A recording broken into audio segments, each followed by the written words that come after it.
ಗಾಲವ ಪದ್ಮಾಸನ ಹಾಕಿ ಕುಳಿತು ಗಟ್ಟಿಯಾದ ಸ್ವರದಿಂದ ವಿಷ್ಣು ಪ್ರಾರ್ಥನೆ ಮಾಡತೊಡಗಿದ.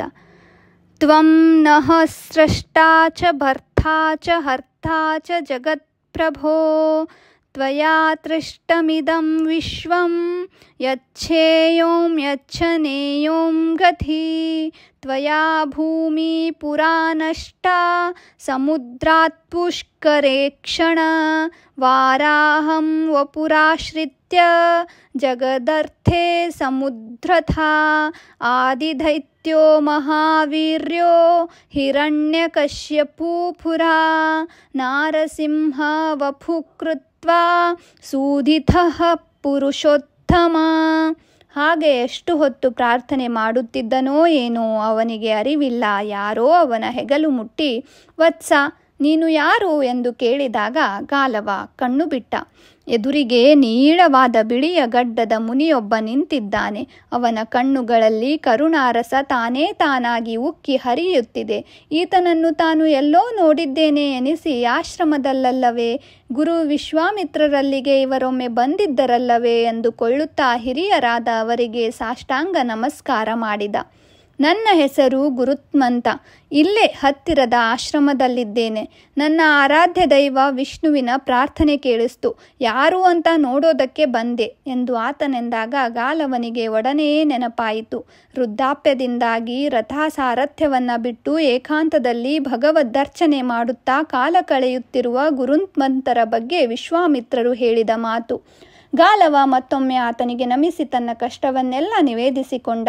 ಗುರುತ್ಮಂತ ಅವನನ್ನು ಹಿಡಿದೆತ್ತಿ ಬಳಲಿದ್ದೀಯೇ, ನನ್ನ ಆಶ್ರಮಕ್ಕೆ ನಡೆ, ಒಂದಿಷ್ಟು ಫಲಹಾರ ಮಾಡಿ ಮುಂದೇನು ಮಾಡಬೇಕೆಂದು ವಿಚಾರಿಸುವಂತೆ ಎಂದು ಕರೆದೊಯ್ದರು.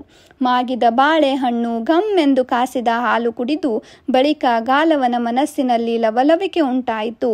ಗುರುತ್ಮಂತರು ನುಡಿದರು, ಗುರುದಕ್ಷಿಣೆಯನ್ನು ಸಮರ್ಪಿಸಬೇಕಾದದ್ದು ನ್ಯಾಯೋಚಿತವೇ. ಆದರೆ ಅಷ್ಟೊಂದು ಕುದುರೆಗಳು ಸಿಗಬೇಕಾದರೆ ಅವನು ರಾಜಾದಿರಾಜನಾಗಿರಬೇಕು. ನನಗೆ ಗೊತ್ತಿರುವ ಪ್ರಕಾರ ಚಂದ್ರವಂಶದ ಯಯಾತಿಯೊಬ್ಬನೇ ಅಂಥ ಸಿರಿವಂತ. ಅವನು ಕೊಡುಗೈದೊರೆ, ಮುನಿಗಳಲ್ಲಿ ಬಹಳ ಭಕ್ತಿಯುಳ್ಳವನು. ಕೇಳಿದವರಿಗೆ ಇಲ್ಲವೆನ್ನಲಾರ. ಅವನನ್ನು ಹೋಗಿ ಕೇಳಿದರೆ ನಿನ್ನ ಕೆಲಸ ಆದ ಹಾಗೆ. ಯಯಾತಿ ಮಹಾರಾಜನಿರುವ ಸ್ಥಳವನ್ನು ಅಪ್ಪಣೆ ಕೊಡಿಸೋಣವಾಗಲಿ. ಪ್ರತಿಷ್ಠಾನ ನಗರ, ಅದು ಗಂಗಾ ಯಮುನಾ ಸಂಗಮದಲ್ಲಿದೆ. ಇಲ್ಲಿಂದ ಸುಮಾರು 5 ಯೋಜನ ದಕ್ಷಿಣಕ್ಕೆ ಹೋಗು. ಅಲ್ಲಿಂದ ಪೂರ್ವಕ್ಕೆ ಸುಮಾರು 10 ಯೋಜನ ನಡೆದರೆ ಯಯಾತಿ ರಾಜನ ರಾಜಧಾನಿ ಇದೆ. ನದಿ ದಾಟಿದ ಮೇಲೆ ದಕ್ಷಿಣದ ದಂಡೆಯಲ್ಲೇ ಆ ಪಟ್ಟಣವಿದೆ. ಗುರುತ್ಮಂತ ಹೇಳಿದ ಗುರುತುಗಳನ್ನೆಲ್ಲ ಮತ್ತೆ ಮತ್ತೆ ಮನಸ್ಸಿನಲ್ಲೇ ಮೆಲುಕು ಹಾಕುತ್ತಾ ಗಾಲವ ಮೇಲೆದ್ದ. ನಮಸ್ಕರಿಸಿದ ಗಾಲವನಿಗೆ ಆಶೀರ್ವಚನ ನುಡಿಯುತ್ತಾ ಗುರುತ್ಮಂತರು ನಿನ್ನ ಕೆಲಸದಲ್ಲಿ ಕೃತಕೃತ್ಯನಾಗು ಎಂದು ಹರಸಿದರು. ಅಂಬಿಗನ ಸಹಾಯದಿಂದ ಗಂಗಾ ನದಿ ದಾಟಿ ಗಾಲವ ಪ್ರತಿಷ್ಠಾನ ನಗರದಲ್ಲಿ ಕಾಲಿಟ್ಟಾಗ ಸೂರ್ಯೋದಯವಾಗಿ 2 ಪ್ರಹರ ಕಳೆದಿತ್ತು. ಅಂದು ಕಾರ್ತಿಕ ಶುದ್ಧ ಅಷ್ಟಮಿ. ಮುನೀಂದ್ರನು ನಗರದ ಬೀದಿಗಳಲ್ಲಿ ನಡೆಯುವಾಗ ಪುರಜನರು ಅಚ್ಚರಿಯಿಂದ ಅವನನ್ನು ಧಿಟ್ಟಿಸಿದರು. ಅನೇಕರು ಭಯಭಕ್ತಿಗಳಿಂದ ನಮಿಸಿದರು. ಗಾಲವ ಯಾರ ಕಡೆಗೂ ನೋಡದೆ ದೃಷ್ಟಿಯನ್ನೆಲ್ಲ ದೂರದ ಅರಮನೆಯ ಕಲಶದ ಮೇಲಿಟ್ಟು ನಡೆದ. ಭವ್ಯವಾದ ಅರಮನೆಯ ಪ್ರಾಕಾರದ ಹೊರಗಿನಿಂದ ತಂಡೋಪತಂಡವಾಗಿ ಜನ ಹೊರಬರುವುದನ್ನು ಅವನು ಕಂಡ. ಅವರಲ್ಲಿ ಸಾಮಾನ್ಯ ಜನರು, ಕೀನಕಾಪಿನ ಬಟ್ಟೆಗಳನ್ನೂ ತೊಟ್ಟವರು, ಅಧಿಕಾರಿಗಳು ಎಲ್ಲರೂ ಇದ್ದರು. ಬಹುಶಃ ಯಯಾತಿಯ ರಾಜಸಭೆ ಈಗ ಮುಗಿದಿರಬಹುದು ಎಂದು ಗಾಲವ ಲೆಕ್ಕ ಹಾಕಿದ. ಅವನು ಮಾತನಾಡುವ ಮುಂಚೆಯೇ ದ್ವಾರಪಾಲಕ ಒಳಗೆ ಓಡುತ್ತಾ ಹೋಗಿ, ಮಹಾರಾಜ, ಯಾರೋ ಮುನಿಗಳು ಆಗಮಿಸಿದ್ದಾರೆ ಎಂದು ಸುದ್ದಿ ಕೊಟ್ಟಾಯಿತು.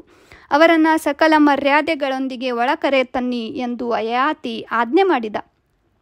ಸೇವಕರು ಪಲ್ಲಕ್ಕಿಯೊಂದರಲ್ಲಿ ಗಾಲವನನ್ನು ಕರೆತಂದು ಕೆಳಗಿಳಿಸಿದರು. ಯಯಾತಿ ಮುನಿವರ್ಯನಿಗೆ ಅಂಜಲಿಬದ್ಧನಾಗಿ ಅಭಿವಂದಿಸಿದ. ಪದ್ಮ ಸಿಂಹಾಸನದಲ್ಲಿ ಅವರನ್ನು ಕುಳ್ಳಿರಿಸಿ ಚಿನ್ನದ ತಟ್ಟೆಯಲ್ಲಿ ಅವರ ಕಾಲು ತೊಳೆದ. ಮಧುಪರ್ಕ ನೀಡಿ ಸತ್ಕರಿಸಿದ. ನಿಮ್ಮ ಆಗಮನದಿಂದ ನನ್ನ ರಾಜ್ಯ ಪಾವನವಾಯಿತು ಎಂದು ಯಯಾತಿ ಎಂದಾಗ ಅವನ ಉಪಚಾರಗಳಿಂದ ಪ್ರಸನ್ನನಾದ ಗಾಲವ ತನ್ನ ಪೂರ್ವೋತ್ತರವನ್ನೆಲ್ಲ ಹೇಳಿ, ನಾನು ಭಿಕ್ಷಾರ್ಥಿಯಾಗಿ ಬಂದಿದ್ದೇನೆ ಮಹಾರಾಜ ಎಂದ. ಯಯಾತಿ ವಿನಯದಿಂದ, ಏನಿದ್ದರೂ ಅದನ್ನು ಸಲ್ಲಿಸುವ ಭಾರ ನನ್ನದು. ಏಳಿ ಸಂಧ್ಯಾಕರ್ಮಗಳನ್ನು ಮುಗಿಸಿ ಭೋಜನ ಮಾಡುವಿರಂತೆ. ದಣಿದು ಬಂದಿದ್ದೀರಿ, ವಿಶ್ರಮಿಸಿಕೊಳ್ಳಿ, ಸಂಜೆ ಮಾತನಾಡೋಣ ಎಂದು ಪ್ರಿಯ ವಾಕ್ಯಗಳನ್ನಾಡಿದ. ಅಂತಃಪುರದಲ್ಲಿ ಗುಲ್ಲೋ ಗುಲ್ಲು. ವಿಶ್ವಾಮಿತ್ರರ ಆಶ್ರಮದಿಂದ ಮುನಿಗಳೊಬ್ಬರು ಬಂದಿರುವಂತೆ. ಯಜುರ್ವೇದ ಪಂಡಿತರಂತೆ, ಮಹಾಮಹಿಮರಂತೆ ಭಿಕ್ಷಾರ್ಥಿಗಳಾಗಿ ಬಂದಿದ್ದಾರಂತೆ. ಮುನಿಗಳನ್ನು ಕಂಡರೆ ಎಂದೂ ಹೆಚ್ಚು ಆದರವಿಲ್ಲದ ದೇವಯಾನಿ ಕುಟುಕಿ ನೋಡಿದಳು. ಇವನೇನನ್ನು ದೋಚಿಕೊಂಡು ಹೋಗೋಕೆ ಬಂದಿದ್ದಾನೋ.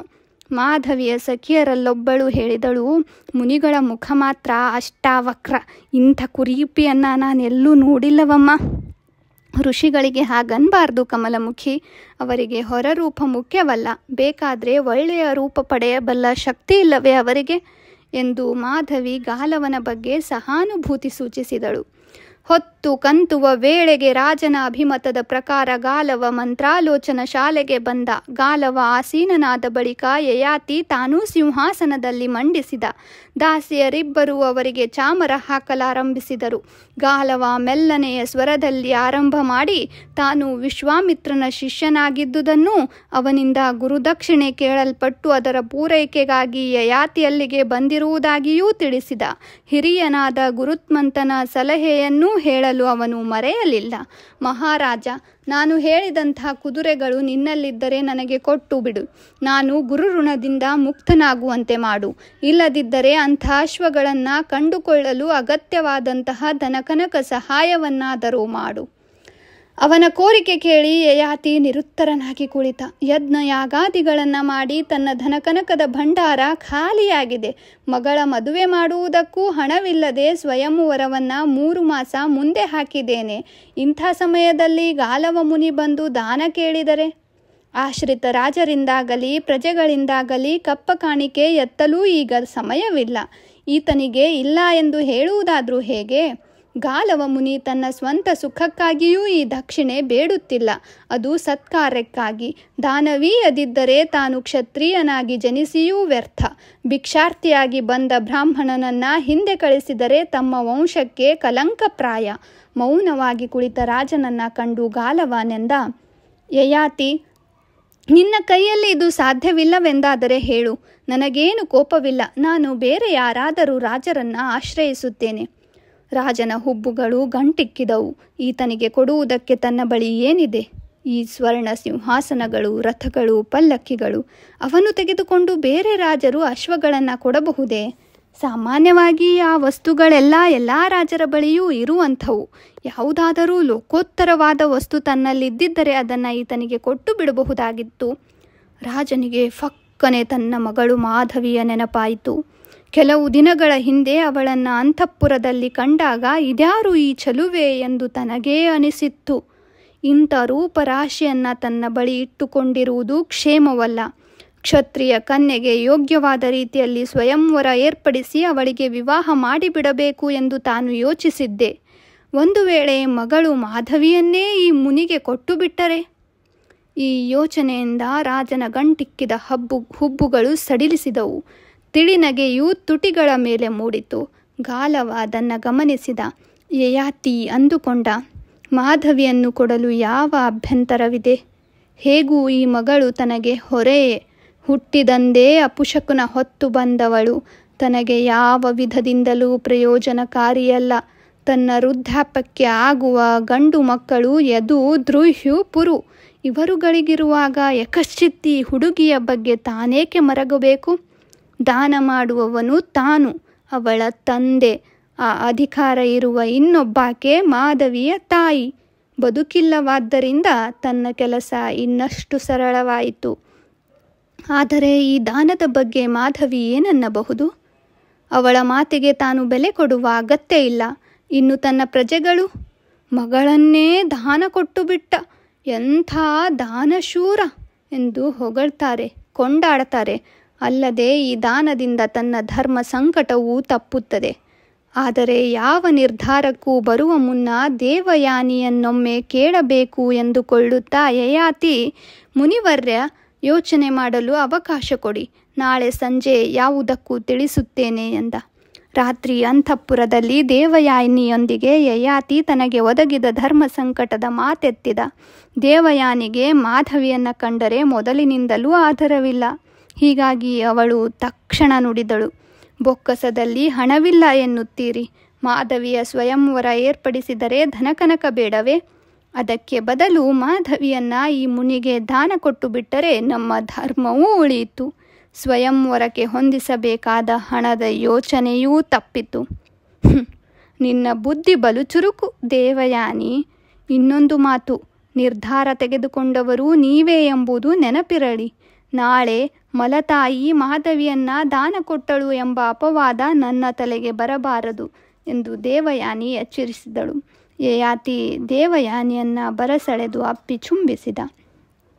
ಮರುದಿನ ಬೆಳಗ್ಗೆ ರಾಜಸಭೆಯಾದ ಬಳಿಕ ಯಯಾತಿ ರಾಜ, ಮಂತ್ರಿ ಮತ್ತು ಸೇನಾಪತಿಗಳು ಮಂತ್ರಾಲೋಚನೆಗೆಂದು ಸೇರಿದರು.